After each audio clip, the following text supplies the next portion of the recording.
Legacy Flat Roofing and Sheet Metal. Today we're in Port Stanley. Wonderful client gave us the opportunity to do some roof repairs.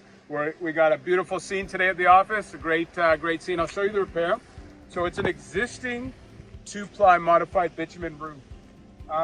Just to kind of tell you the layout of what's going on here, not every client is going to have a large amount of money to do all the repairs and full re-roof and new sheeting and everything. So you got to work with your client, you got to work with the budget you have and solve the problem within their budget. In this case, the client had some deterioration at the corners. He had some membrane loosening and coming up. So what we did, a simple, easy mod bit repair. Because it's mod bit, it makes life a lot simpler. It is easy to do repairs. We put a new soper board down that gives a bit of structure. You can see the red, that is a peel and stick primer. And then on the edges, we using an Elastical 500. That is an asphaltic primer. So you want to have your new membrane adhered to the old. So in here it gets stuck, and then we're going to weld, for the base sheet, we're going to weld the membrane and then do the same thing for the cap sheet.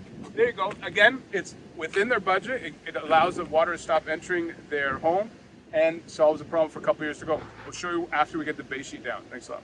Okay, welcome back. We're almost done. We just wanted to show you the phases of the job. So there you go. Take a look.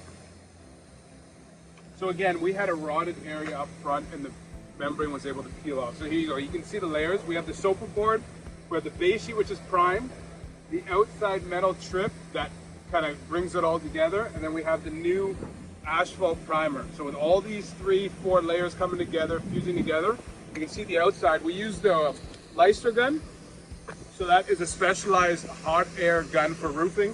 And what that's going to do, that's going to fuse the back of the sheet as asphalt and fuse it together. So that's what it looks like when we put new cap sheet with existing cap sheet. And there's the layers. Legacy Flat Roofing and Sheet Metal. Hope you liked it. Hope you learned something. If you're in the Southwestern Ontario area, we'd love to hear from you. You can find us online at legacyroofs.com. Thanks a lot.